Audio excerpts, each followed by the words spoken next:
Good morning, afternoon, evening, everyone. A grand welcome to my channel. Today I am my own therapist.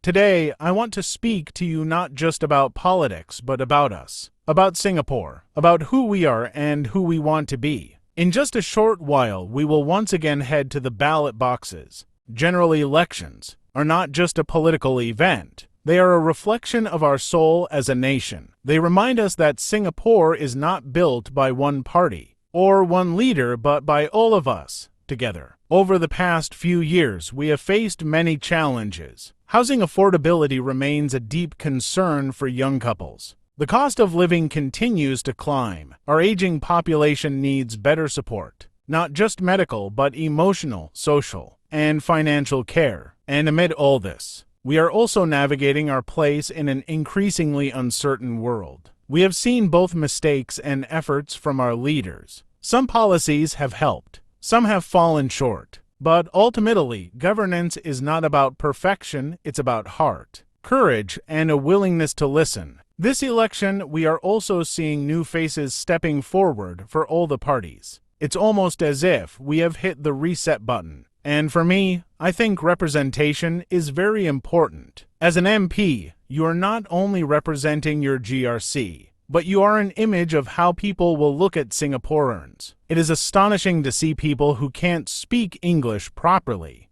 who can't craft sentences properly, who can't bring out their ideas, who's vetting the contestants. We have a lady who publicly used a racial slur with the utmost confidence, calling herself Singapore's daughter. Well, that is not my mother. My mother would never teach me that. Who taught her that? And to think if she were to meet foreign dignitaries, how confident are you that she wouldn't say something that could trigger hysteria? Then we have another candidate who talks about having a baby face, about identifying herself as a little girl. I wonder, what is the purpose? Are you not confident enough in yourself that you want people to think that you are young? Imagine introducing yourself to other world leaders saying, "I have a baby face." And for the leaked text messages, would you have apologized if it wasn't leaked? The only reason you are saying sorry is because you got caught. Being married and soon to be a father doesn't change the fact that you are a very rude gentleman.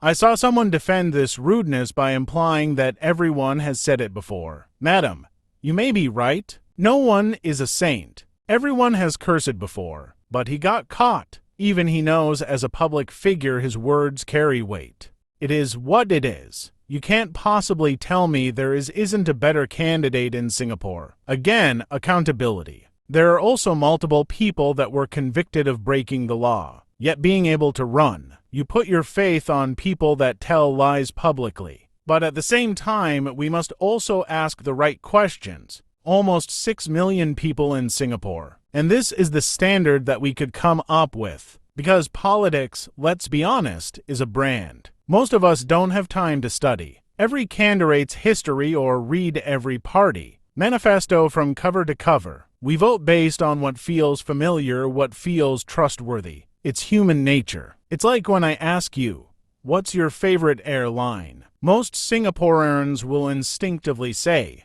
Singapore Airlines. Not because we personally know the pilot flying the plane, not because we checked every engine before boarding, but because over time, the brand earned our trust. It stood for safety, service, reliability. It feels right. Politics is no different. The logo, the color, the slogans, they represent memories, emotions, and trust. We vote not just for individuals, but for the brand we believe will carry Singapore forward. But trust must be earned. That's why we must look carefully at the candidates. If public service is truly about serving the people, then we must ask, if the salary for being an MP was just $5,000 a month, not 15, not 20,000, would they still be this enthusiastic to serve? Would they still have the same fire, the same commitment? Or is it the prestige, the lifestyle, the titles that call them? People view public service that it must not be a career of comfort.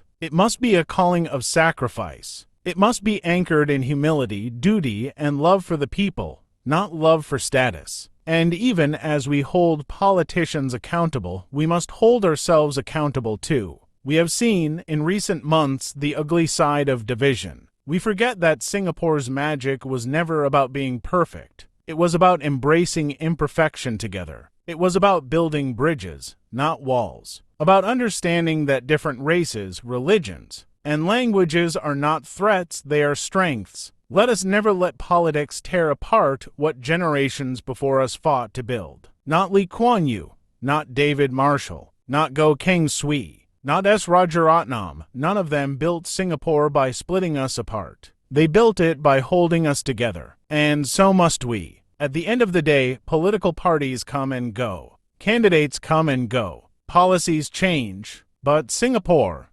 must remain. Singapore is bigger than any party, any candidate, any government. Singapore is you. Singapore is me. Singapore is us. When we cast our vote, we are not just choosing who sits in parliament. We are choosing what kind of nation we want to be. A nation divided by race, by income, by anger. Or a nation held together by shared dreams, shared sacrifice, and shared hope. I choose hope. I choose unity. I choose Singapore. Seeing the rallies recently brought something to my attention. Firstly, I would like to talk about DPM Gan Kim Young. Singapore has had the privilege of not facing many natural threats. No active volcanoes. No earthquakes, no tornadoes. But Singapore did face the COVID-19 crisis. Did you all happen to forget? The whole world faced it at the same time. DPM Gan was asked to lead an impossible task force. A task force unaware of the severity of the situation.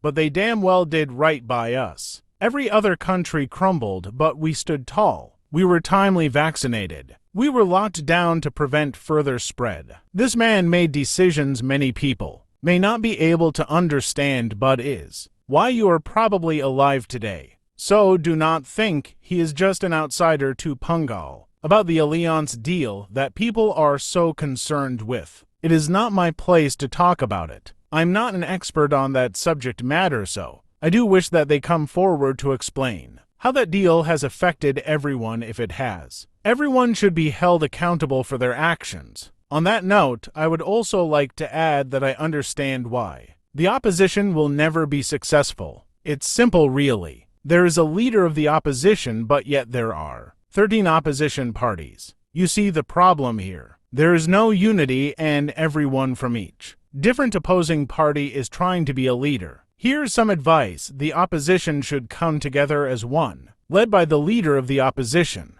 Bring their people together. Bring their voices together and craft their teams to challenge the other party, but y'all are a mess. You can't even hire the proper candidates. You're going up against the dream team, but you fielded people from Sesame Street. It's evident in the fact that you allowed a walkover in Marine Parade Bradell Heights. Do you understand the problem? You weren't able to field a team because you were more concerned of focusing on certain areas. Shouldn't there be an opposition for all areas? Come together as one. Be led by your leader. Not everyone running is a leader. Some are there just to make the team look good. Some are not even creative enough to come up with a party name. Bitcoin.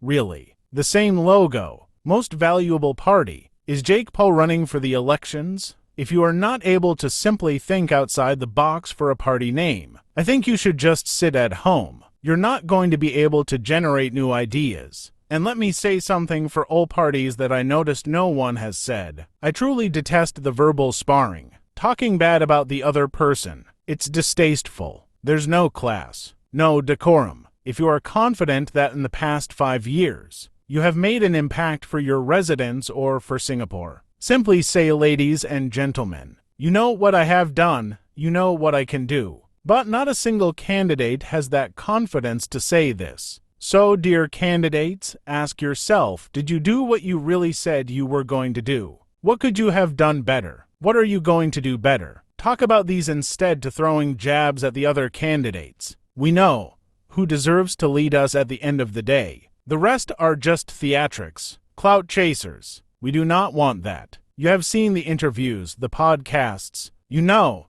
there are a lot of people you wouldn't want representing you. At the end of the day, it should be legacy. When we hear a candidate's name and go, yes, that person is very good versus I don't know who that is. I wish all candidates the best of luck. And to all Singaporeans that are placing their votes, X marks the spot. I hope this video does not offend anyone. It is not my intention to do so. It's just my opinion of what I have witnessed for a while now. I don't really like to focus on politics, but this year, there seems to be more comics than upcoming politicians. So we really have to be aware of what we want, what we need, who is able to help us, who is going to be the voice of the citizens, and how we are going to get there. At the end of the day, we all have to work together, and the problem is division. Division is a very huge problem. We have to come together as one. Whichever party you are from, whichever area, it doesn't matter. We need to work together and not separately. There is no point in just verbal sparring, debating,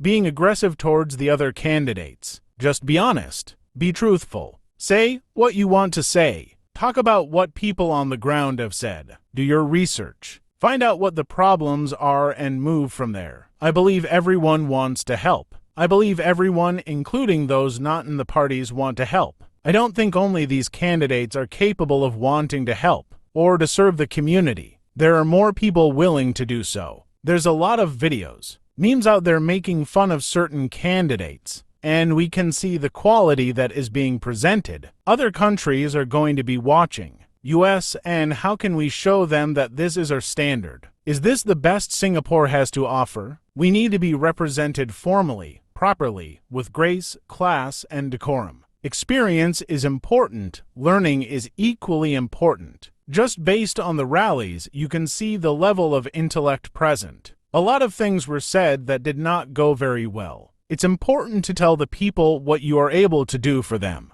How are you going to make their lives better? Or at least try. Money is always an issue. Housing is always an issue.